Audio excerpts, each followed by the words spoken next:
It starts with a helpful phone call, seemingly targeting a problem you didn't realize you had, but by the time you've hung up or the line's dropped, you really do have the problem you never had in the first place. Welcome to the world of smoke and mirrors that is the domain of the scammer, delivered right into your own living room. Let me introduce you to Gloria from the south of England. We've changed her name and filmed her anonymously to protect her identity. She and her husband had not been having a good week. Their fridge had broken down and the replacement had been delivered 5 times. Each new unit arrived damaged in transit. So they were on edge, in a whirlwind of emotions, and off their guard. They'd also had problems to do with BT.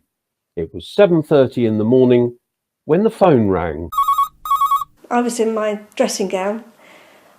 My husband answered the phone and was told that it was BT and that somebody had got into our router overnight and they needed to do some remedial work. So he said, "I'm no good with computers, I'll give you to my wife." So I didn't question that it was BT. I should have done, but I didn't. And also, we were tired because we'd been up in the fridge, and I was worried about getting a fridge for Christmas. And I went to use my husband's Mac laptop, and they didn't want that. They wanted me to switch on the main computer. And once I'd done that, she upscaled me to the next person who asked me some questions, then upscaled me again to a very nice young man who was keeping me busy, asking me about, was I ready for Christmas, do I have family, what sort of house do we live in, blah, blah, blah. And he was... So at that stage they were playing to what you were already thinking, even though they perhaps didn't know that. Oh, yes. Yes, because I'm used... We have so many problems usually with the internet that I'm used to being passed up and up because they can't deal with it. So I was suckered. My husband was going off the deep end because another fridge had come dented. So he was walking in and out, and I'm on the computer talking to this chap on the phone, and he's telling me what to do. So I wasn't really 100% concentrating on what I was doing. He told me that hackers had got in and that they were watching the computer as I'd got it on, and told me that the hackers had put a program called Trusteer on so that they could control the computer. So he said the first thing to do was to take that off. I didn't know what Trusteer was, so I took it off. So it sounded like he knew what he was talking about. Oh, absolutely. Yeah, he told me exactly what to do. And then he said because the hackers were seeing what we were doing, he needed to take control of the computer and black the screen out so that the hackers couldn't see what was happening. And then he said that the next thing to do is to safeguard your money. And he said, with the black screen, he said, I won't be able to see what you're inputting. So if you could just go into the accounts. And I was doing this, and then all of a sudden there was a lull in him talking, because obviously he was doing something else. He was. And so at that point where there was the lull, how were you feeling at that particular point? If you can remember. I just felt that it was taking a long time, because by this time it had taken about half an hour, 3/4 of an hour, and I'm still in my dressing gown. My husband's walking in and out of the room, making comments about this fridge, and when there was the lull in conversation, I suddenly thought, this isn't right. I'd suddenly sort of come to, and I said to my husband, ring a friend of ours who's a computer expert, and just check that, I'm doing the right thing. And I heard him yell, no, from the other end of the house. I put the phone down, pulled the plug out of the computer, and said, I think I've really mucked up. So we got our mobile phones, and Rob was trying to contact one bank, I was trying to contact the other. half an hour it took to get through to the two banks, NatWest and Santander. So at this point, how are you feeling now? Because you've realised it's happened. Dreadful.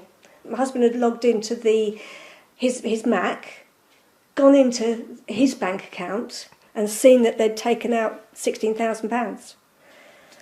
And of course he was really upset. I was devastated to think I was stupid enough to fall for it. But it was a set of circumstances that came together. We were tired from getting up for 5 days on the trot early and the fridge. I'm thinking I'm going to have a fridge for Christmas. So I wasn't really concentrating on what I was doing. When we did get through, NatWest were marvellous.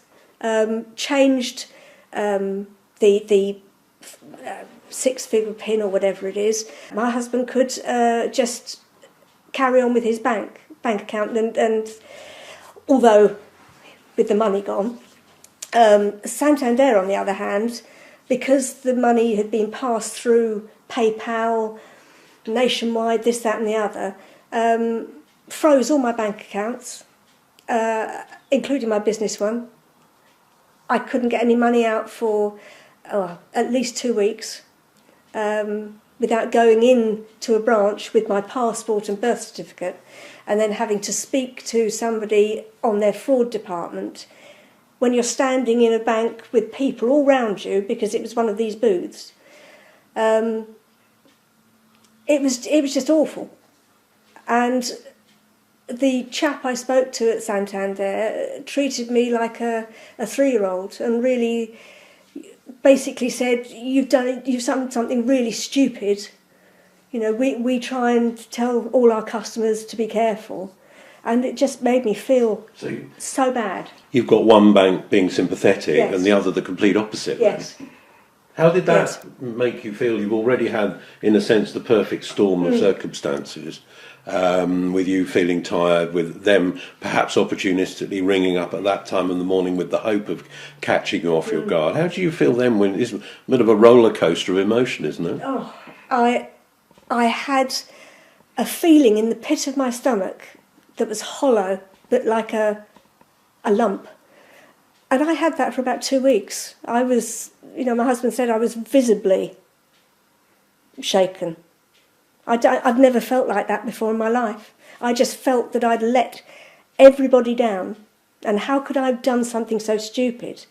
Because you watch the television, you hear about these things on the news, and you think, well, I wouldn't do that.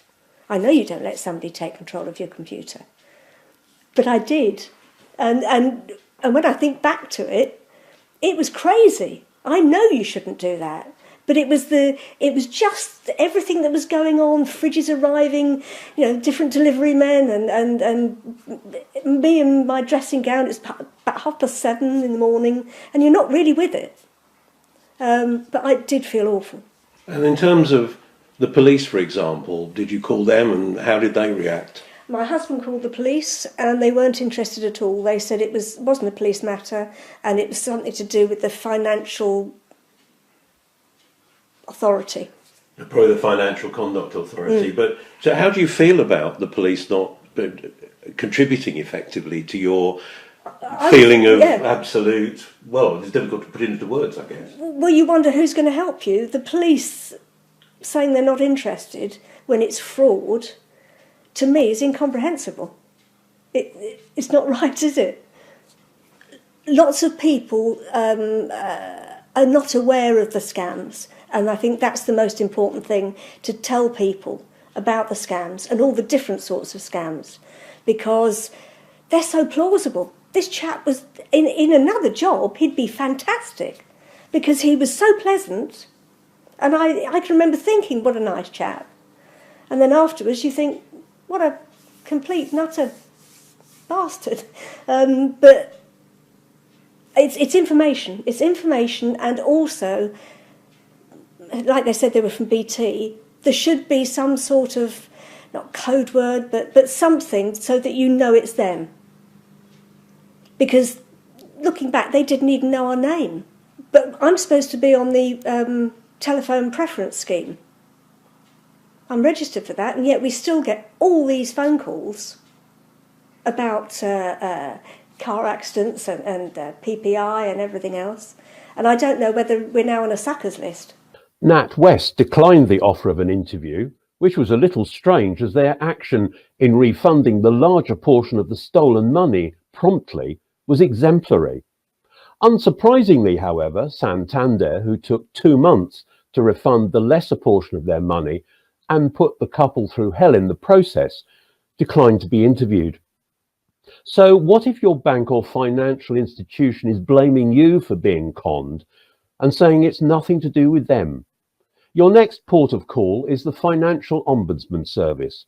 The Chief Ombudsman is Caroline Wayman. We see quite a lot of complaints now about situations where people have been the victims of scams, and we see that across all different parts of our workload. But I think particular issues around people being tricked into transferring money out of their account or buying goods that actually don't exist. So quite a range of different things that we see. In the example we're using in the programme, they did eventually get their money back. One bank was exemplary and the other bank put them through the worst possible nightmare and humiliation, just building on how they felt about the whole episode. What sort of do you as Chief Financial Ombudsman do with that type of situation? Let's say they'd come to you about, well, maybe they'd come to you to compliment one bank and say, what on earth's going on with the other? How would you deal with that? So we would want to look into what happened and see what evidence there was about what happened. I mean, overall, what we're doing is working out whether or not the consumer's being treated fairly by the bank or building society or whoever it is that's involved. And so we'd be looking very carefully at the evidence to see if they have been. And if they haven't been treated as they should have been, we'd be directing the bank to put things right.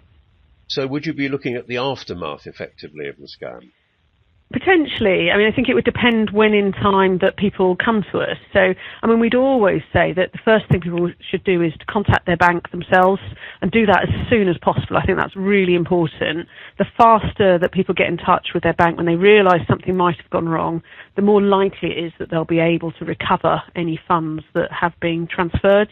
So that's a really important bit of advice for people is to get in touch with their bank as soon as possible. We would be looking at whether or not the bank had done what they should do and whether they treated them fairly. So that would include looking at how quickly they acted in terms of trying to recover any money and about how they treated people. So that's obviously a really important part of things as well. I mean, the key issue of facing people who've contacted us at Carers World Radio Plus is that effectively some banks, some financial institutions are saying, well, you handed the money over, so we wash our hands of it. And we'd have to look very carefully at the situation to see what the bank should have done and obviously make sure that they have acted within their own procedures and that they've treated the customer fairly. There can be some of the most difficult cases that we see, but ultimately they have been the victims of a crime very often. So we would need to look carefully at the situation, make sure the bank has done everything that they should reasonably have done. Sadly, there will be situations where the bank probably has done everything it could have done, but unfortunately the consumer is still out of pocket, and those are the most tragic of the cases that we see. And so, in essence, are you saying that if the bank or other financial institution has behaved according to its rules, then that's tough? Well, I think we would look at overall how fairly they treated the customer. So it's not a sort of strict application of the law, but we do obviously need to look at what the bank's responsible for, and they're not always responsible for the losses that can occur. Because in the end, this is a crime that's been committed, but we would hold them to account for the things that they can and should have done to be able to protect consumers and to do that which is reasonable. What's your advice to people who face the possibility of a scam?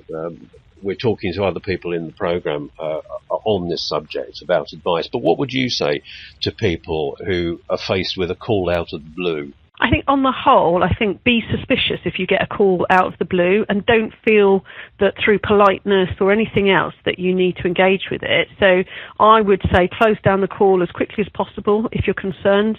and contact your bank through one of the phone numbers that you've got, say, on the back of your card, or on a letter from the bank, and just use one of their established phone numbers.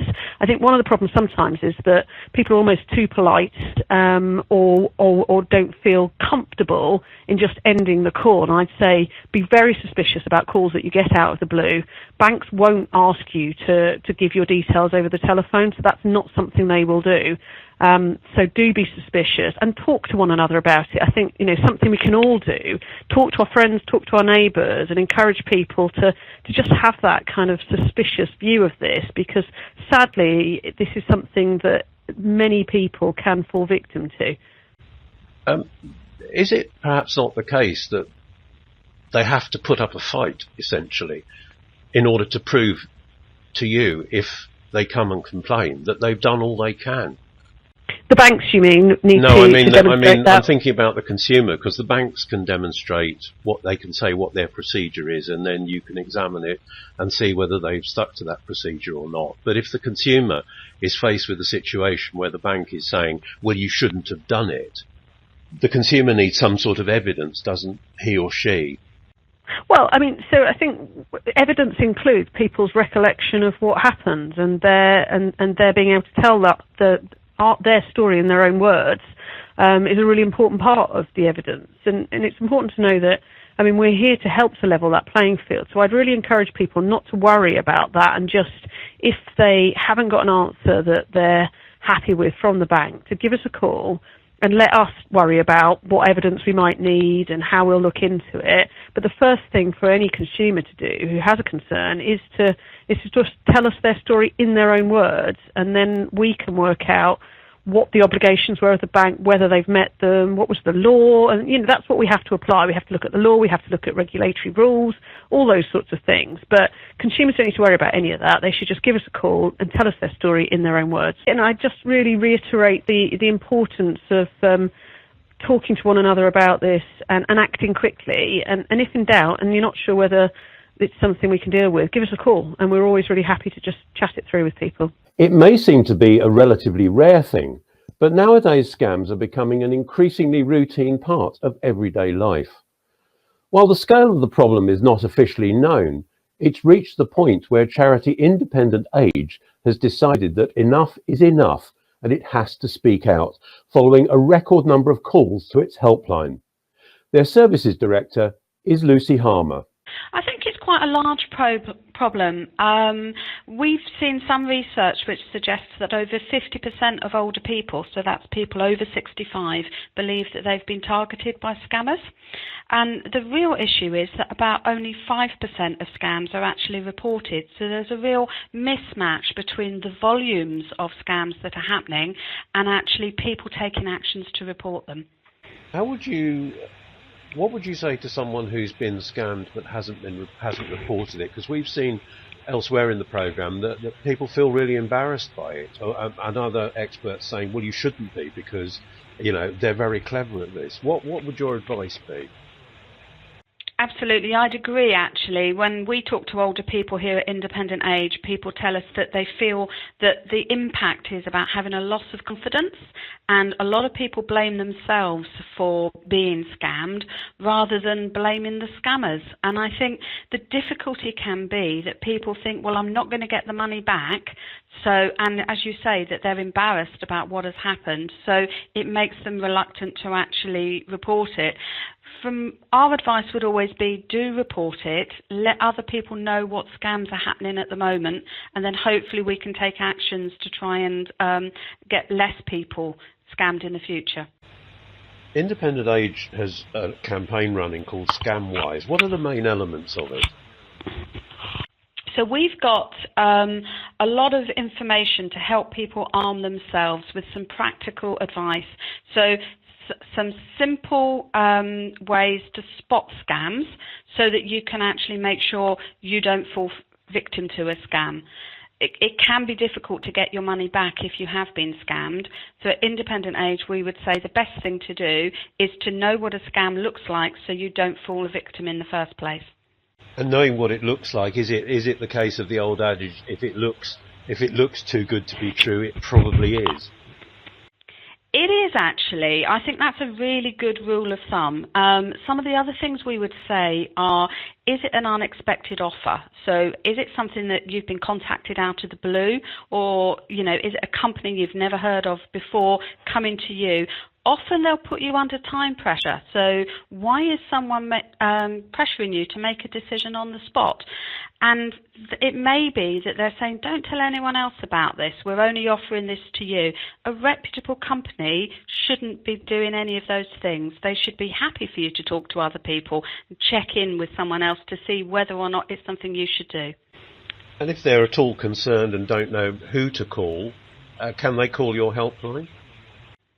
If they call our helpline, we'll be very happy to send them out some information. We've got a great guide which will help people spot a scam, can help put their mind at risk. The other places you can ring are CAB, who have got a great consumer advice line.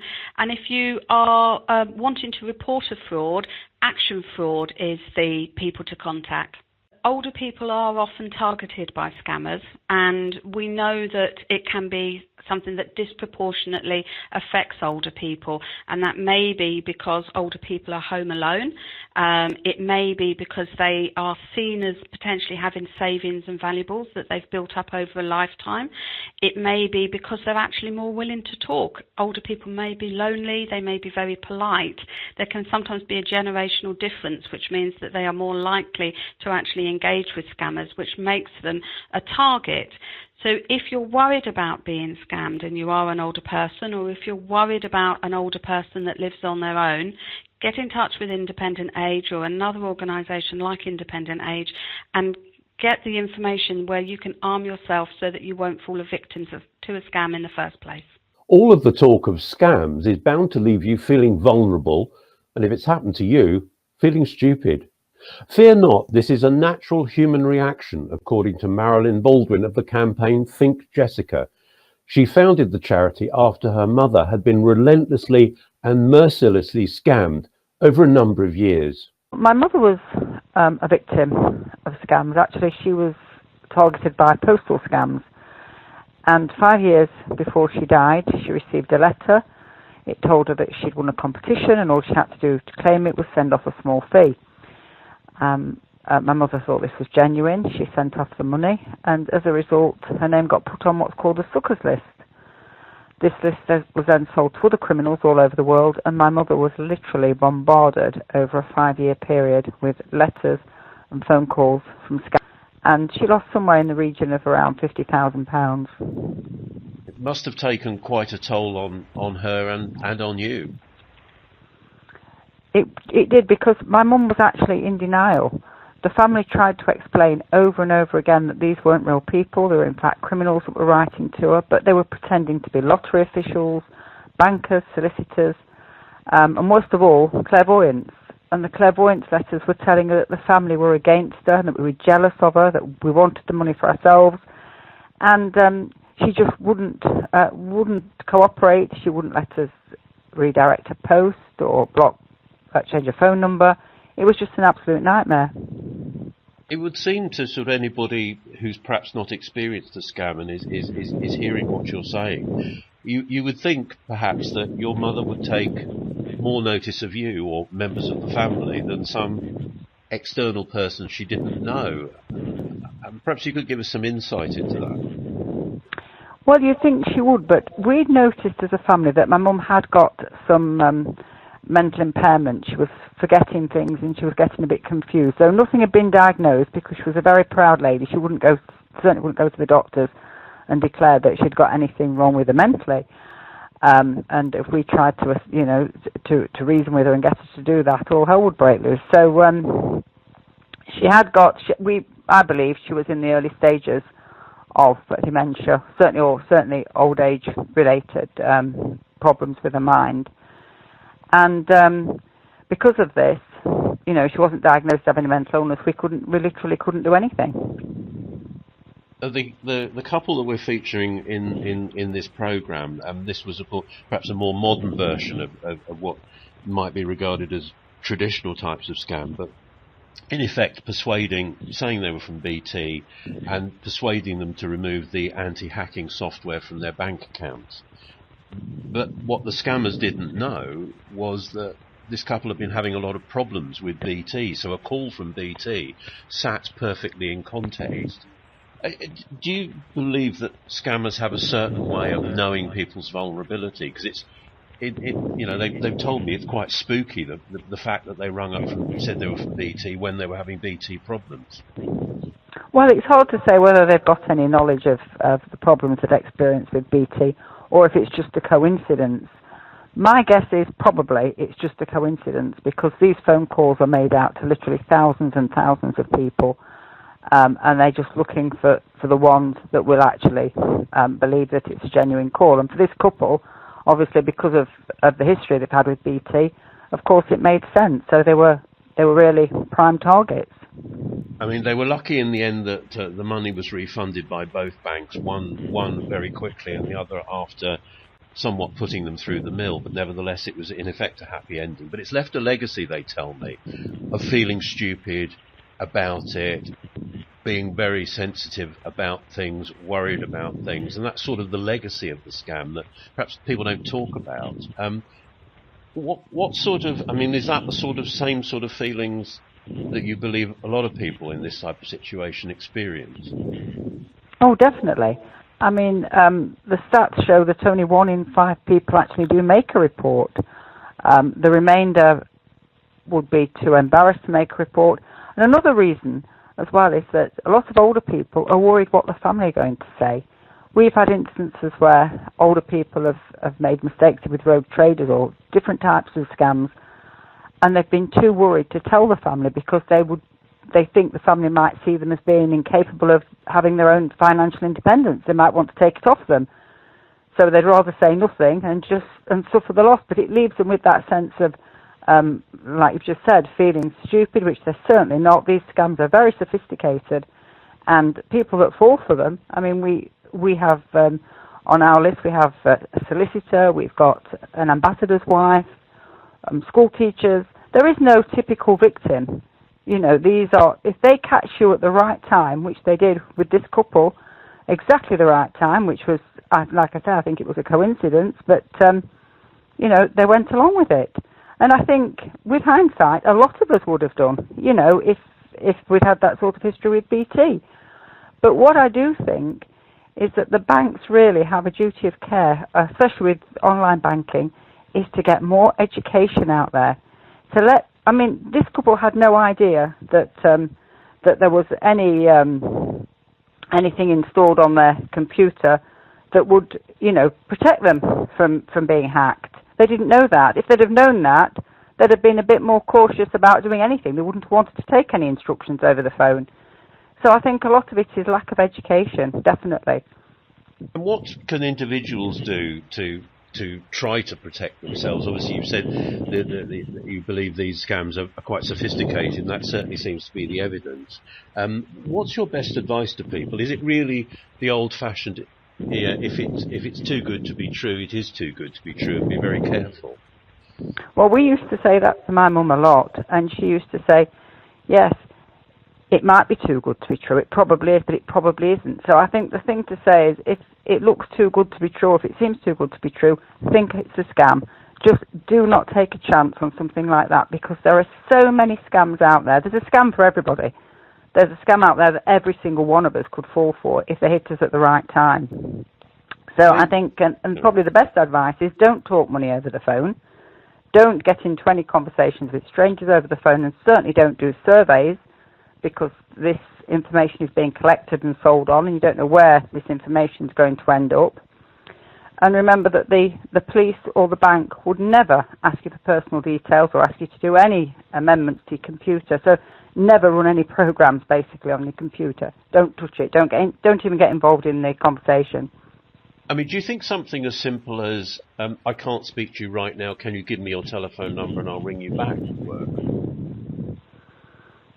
Well, yeah, I mean, that is something that you could, but I wouldn't even go through, they're so sophisticated that you could be ringing back a number that you think's in the UK, and you could be ringing another country.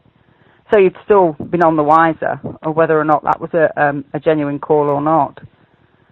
We have to be suspicious now. We can't afford not to be. I mean, every 15 seconds, somebody is actually falling for a scam in this country. What sort of psychology are the scammers using? You've mentioned that the scams are very sophisticated. Well, the psychology that they use is very, very powerful. They know how to shut down somebody's normal thought process. They literally dazzle the mind of the person that they're talking to or emailing or writing to, and they make them rush. They don't want them to think about it. They make them to want to rush. It's always urgent. You've got to send money. Everything's time sensitive. You've got to get onto your computer. You've got to do it now. And that's all coupled together with other information that they're giving you. It rushes people into not thinking straight, not giving it 5 minutes, just sort of going straight into the instruction and following the instruction, and that's when the problem starts. As institutions and companies force us more and more to go online so they can cut staff, scams seemingly hem us in. So how can we fight back and protect ourselves? Enter the organisation Get Safe Online, and former high-tech specialist police officer and now computer security expert, Tony Neate. Get Safe Online is a public-private partnership. I helped start it when I was a serving police officer. So it was initially a police initiative together with government and the private sector. And it very much is still that. We've been going now for nearly 15 years, and I've been the chief executive for about 12 of those. And it's about educating all members of the public, from children all the way up to silver surfers, and including small, medium enterprises. And presumably your experience as a police officer informs the way you work.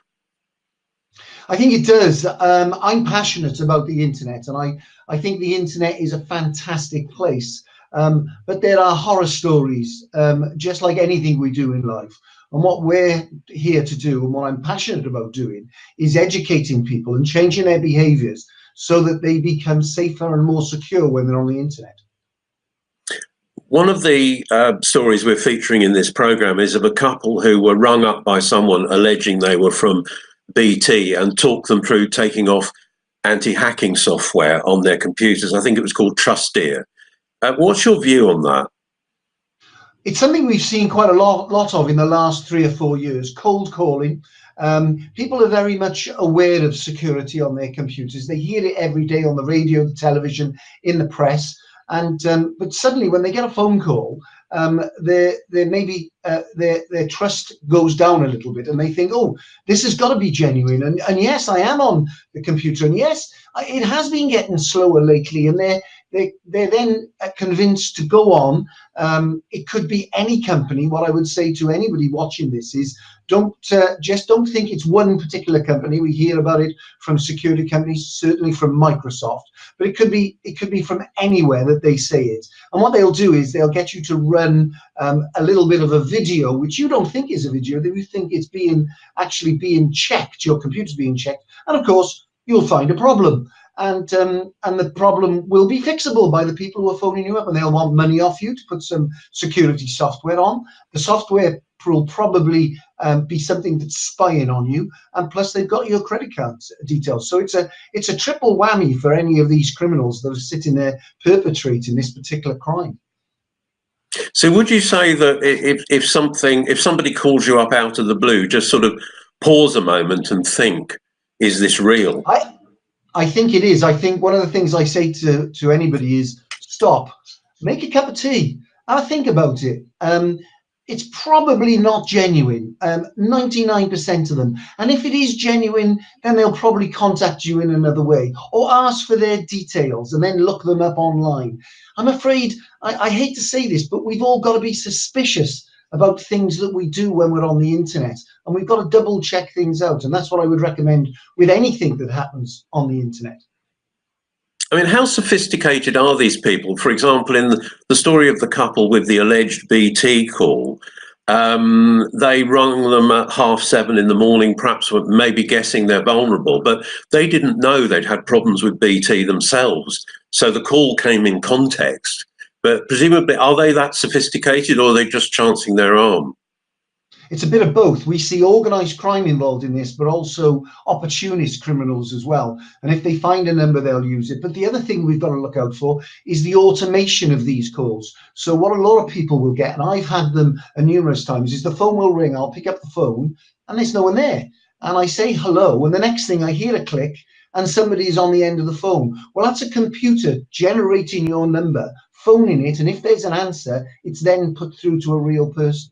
So this is the sort of elaboration that they go to make sure that these are, they look genuine, but they are sophisticated. When I first saw phishing emails, which is emails that you get trying to get your information, they were very poor.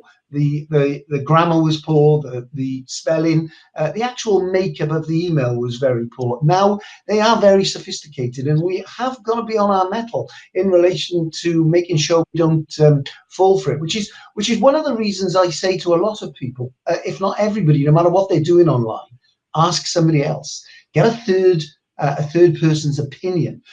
Sometimes we have rose-tinted glasses when we're online. We think there's a problem with our computer. We're looking for this fantastic holiday deal. We may be looking for love online, but we don't see the things that maybe other people who aren't looking for those things see. So always ask somebody else, friend, family, your children, your parents. It doesn't really matter who, but get someone else involved.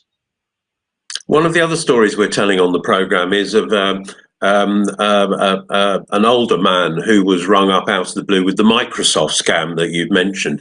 And rather than putting the phone down, he actually took them on and ended up with his computer with a problem.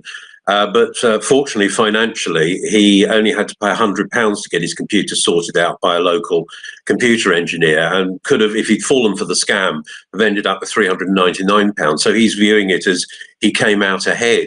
But perhaps is that the right way to view it? I don't know. It's quite a positive story in a sense.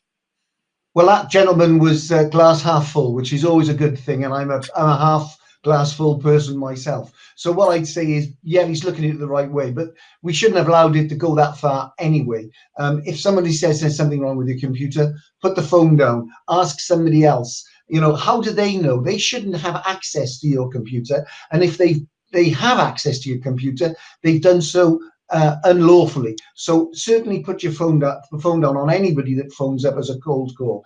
If it's your bank that says it's your bank, if they say it's a communication provider, a security company, then go online, get their details, go online, get the contact details for that particular company, for the bank, for the financial institution, and phone them back. They will be able to tell you whether that call was genuine. And unfortunately, an awful lot of them are not. I don't know whether you can help us on this. The couple, after they'd got an IT friend who said pull the plug, and they were fortunate in that they got their money back from both banks, one quicker than the other. But one thing they were surprised by was they rung the police, and their local police said, well, it's not a crime. And On Carers World Investigates, we've been looking into that and finding it hard to get anybody to comment on it. As an ex-police officer, what would your view be on it? It's clearly a crime. But what we're seeing is the explosion of this and where the crime takes place. And of course, you've got this sort of thing happening all over the world. When I joined the police some 40 years ago now, crime was local. If there was a robbery in the area, you could probably look at a number of different criminals and work out who probably it was or possibly was. Now this is international, and we don't know where these crimes are coming from. So it's very difficult for the police to investigate and to be successful in that investigation. So there is something called action fraud, and coming from Get Safe Online, we're very supportive of action fraud. It's somewhere where you can go to report a crime. We also have an awful lot of information on every page about victim support if you become a victim. So there is somewhere that you can report it. And yes, there is a reticence by the police to take these types of crime because they are so difficult to investigate. But they certainly are crimes. And you know, if no other place, go to action fraud, but also tell the bank. The bank should have a methodology for passing this on through to the City of London Police and through their action fraud system as well. So there's no reason why you shouldn't do it that way. But if it's really big and it's happening it's a crime in action, then don't be frightened to phone up your local police, to go into the police station, and in a way to demand some action, because it is a crime in action. One of the other people we've spoken to for this programme is Caroline Wayman, the Chief Financial Ombudsman. And she was talking about, if you complained to her, you would talk under her organisation. She was talking about having to provide evidence. They'd look at the evidence. And obviously a bank can say, well, this is our procedure. This is what we followed. But what can the ordinary individual do, evidentially, to avoid a situation where a bank or other financial institution simply says, you did it, it's your fault? Well, I would regularly take screenshots of what you're doing. Certainly, if you think there's something not quite right about what you're being asked to do, you know, people will say, well, that's complicated, screenshots. YouTube is one of the best things on the internet. Go to YouTube, put in screenshot your computer, and in a very quick, easy terms, it will tell you how to do that. Save those screenshots every stage of what you're doing, so you've got the evidence to pass back to the bank and to the police if they need it. It's a bit like being your own policeman, but like we would protect and secure evidence if somebody broke into our house, we have to do the same when we're online, because these things can disappear very quickly and people don't remember what's been said and what they were looking at. So it's a really good idea to screenshot, or even take a photograph with your mobile phone of the screen so you can see what that is, and you can pull it back at any time. So drawing all this advice and experience together, what in a nutshell is your message to our viewers? Well, I would say don't be frightened of the internet. It's a fantastic place, millions of interactions and transactions every day. But if you would allow me, I'd give just a couple of major bits of advice. First of all, go to the getsafeonline.org website and have a look. Remember, passwords are really important. We shouldn't have one password for everything that we do in our life online, just like we haven't got one key for everything we do in our life. Make sure you've got up-to-date security. Make sure that your operating system is up-to-date and you've got good security software. Now, what I would say is that's not just about your desktop, your laptop or your tablet. It's also about your mobile phone. The majority of people have Android phones. They need to have additional security put on, not so much Apple, but do that. Remember to back up your all your data, and remember another thing: what goes online stays online. So be careful what you say. If you wouldn't say it to your mother, if you wouldn't say it to a policeman, if you wouldn't say it to a busload of people, don't say it. Earlier on in the programme, Gloria, with our fake BT story, was a member of the telephone preference service and was puzzled why the scammers found her number. John Mitchison, their Director of Policy and Compliance, explains. The telephone preference service is a free service that allows anybody to register their telephone number, whether it's a landline or a mobile, and that number is added to the TPS database, and it's a legal requirement for every company in the UK to screen their calling lists against the TPS file before making any outbound calls. So you can imagine any reputable company, obviously, you know, takes the TPS file from us on a regular basis, and they screen out all the numbers that match numbers on the TPS file, and they don't call those people, because the last thing they want to do is upset people who've made a positive choice to not receive unsolicited calls. So being on the list doesn't guarantee that you won't get a call, but does that mean that the call is more likely to be a scammer? Well, yeah, this is it. It's a legal requirement. So it's not like the TPS can actually block calls from getting through. I mean, that sort of technology is just not available. So the law came into force in 2003, or actually maybe a bit earlier than that, actually in 1999. And you know, it says that anybody's number that's registered on TPS shouldn't receive an unsolicited call. So obviously all reputable companies take any notice of that, and then people notice a significant drop in the number of unsolicited calls that they receive immediately, and then of course once you know that you're registered, if you do get a call from somebody that you're not familiar with, because you may have given permission for certain companies to give you a call. You know, it might be perfectly legitimate for maybe like your broadband provider or your mobile provider to phone you at certain times of the year and offer you different upgrades or whatever. But if you get a call from somebody that you're not expecting, immediately you've got to ask yourself, well, why is this person calling me? They shouldn't be calling me because I don't know them.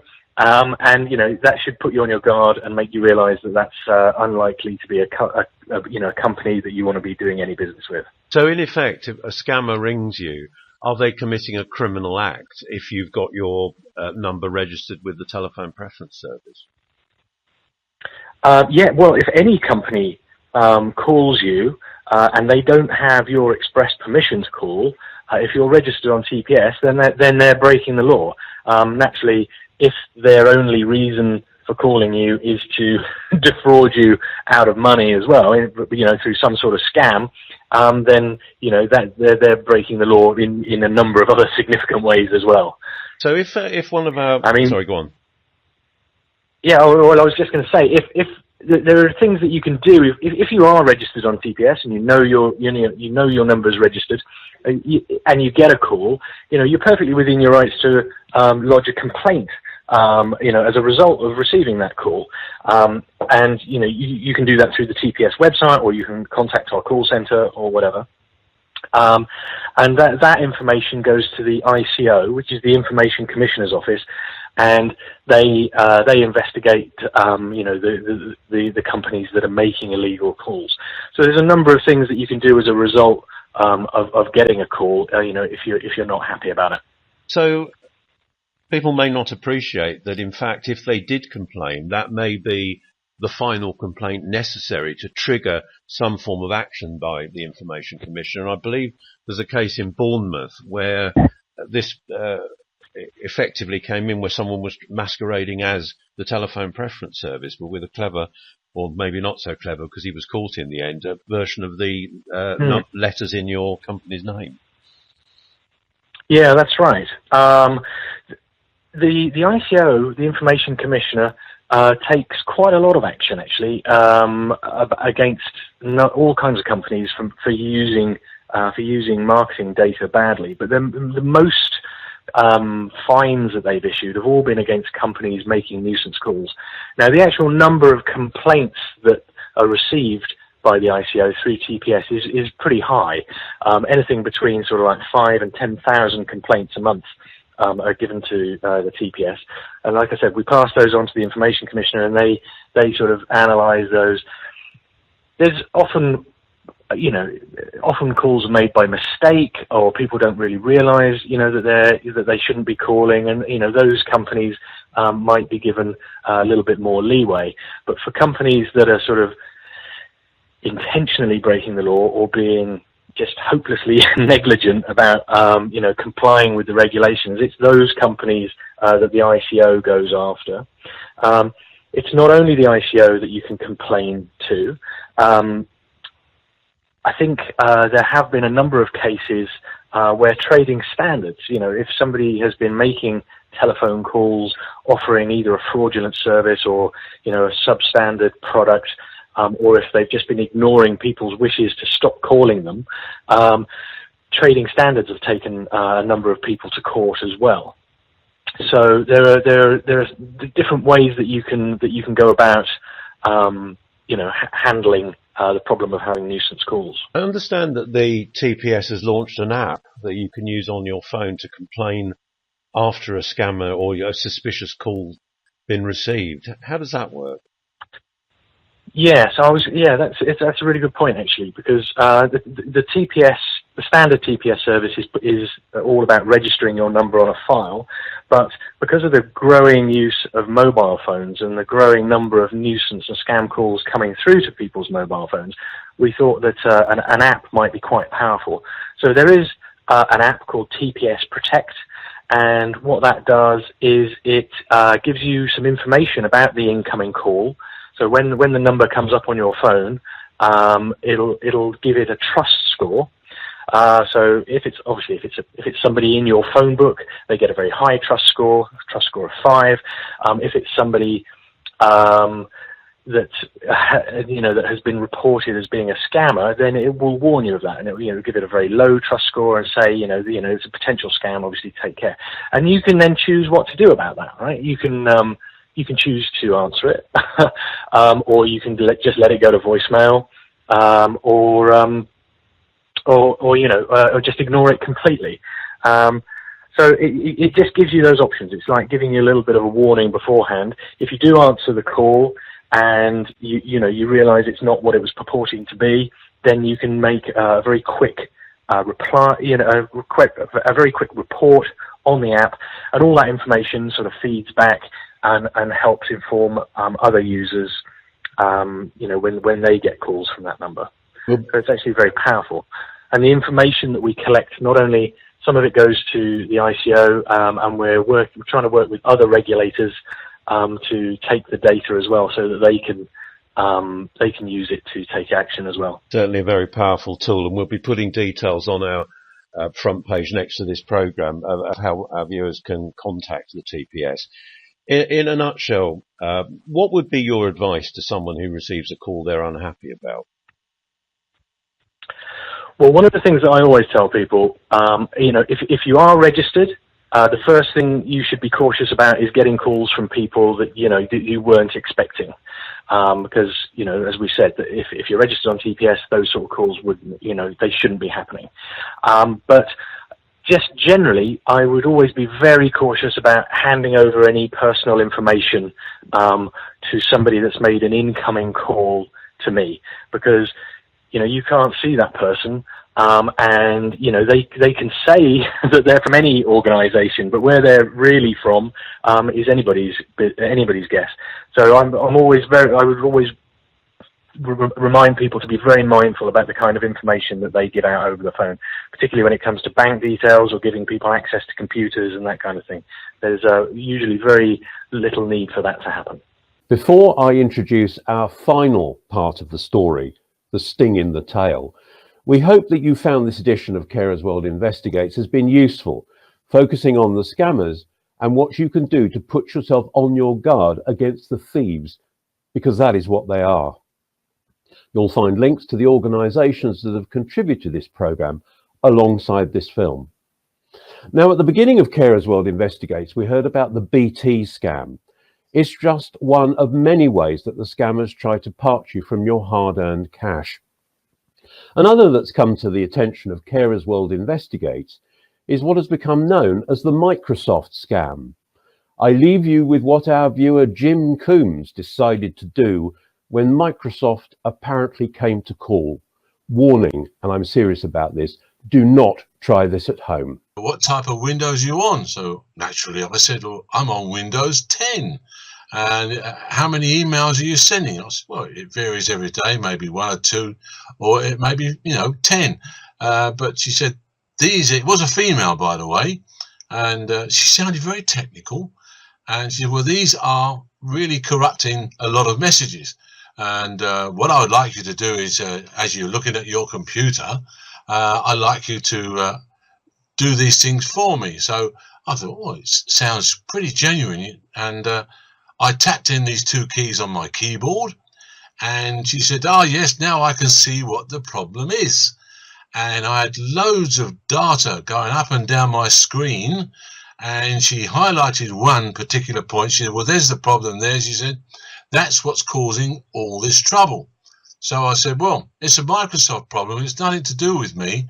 Oh no, she said, it's, we argued a little bit, and she said, well, we can cure this problem. I said, well, if it's curable, it's down to Microsoft to do it, not me. And she said, well, no, you've got to do this, that, and the other. So we argued this, that, and the other, but she kept cool and said, well, to cure this problem for you, we'll have to charge you £399. I said, no way am I going to pay you £399. I said, if this is a Microsoft problem, then Microsoft have got to deal with it. She said, no, I am Microsoft. Very, very strong on this she was, from Microsoft IT. She said, and we're going to have to charge you this £399. I said, well, sorry, I'm not going to pay, and I'm going to terminate this call and this conversation. She said, if you do that, she said, your computer will go dead in the morning. I said, well, that's down to you, but I'm not going to pay you £399. This is ridiculous. And from that point, I terminated the call. And I thought no more of it until I switched on in the morning. And guess what? My computer was dead. She must have planted some form of worm or signal in my PC, and I couldn't get anything at all.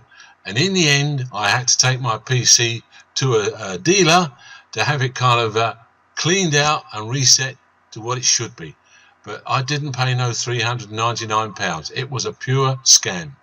And with this person being online, you were saying they sounded plausible. What did she say the infection was? What was the problem with it? I was the one corrupting emails in the Microsoft system. And, you know, she was very, very convincing. And I couldn't say there was a Middle East or Far East accent. Very clear, very technical too. And, of course, my failing was she must have locked onto my computer. And as soon as I tapped in these codes, she'd locked onto me. And that's when she placed, whatever you like to call it, a worm or something in my computer. 24 hours later, I am dead. So when you woke up in the morning and switched on the screen, what was it, just black, or was there data on it, or what happened? I got so much up, Ron, so much on the screen, but as soon as I tried to go and get in my server, nothing at all. It was just completely blank screen. Couldn't get in nowhere. I tried all the resets, this, that and the other, nothing. Has this ever happened before? Have you ever been contacted by a company like this, or you know, have you been scammed before? Is this the first time? I've had another one, which I got very wise to. BT IT section here, they told me. He said, oh yes, and there's a problem with you. So I said, oh, what's this particular problem? So I kind of said on the quiet, okay, start recording and tracing, and carried on the conversation. So he said, I said, well, have you got a telephone number I can call you back on? So, oh yes, he said, the 0800 number, 800. He gave me the BT number exact. Now, through what I knew about the BT number, how did he know I was going to go, you're going into an office, which is a call center. So how did he know I was going to go direct through to him?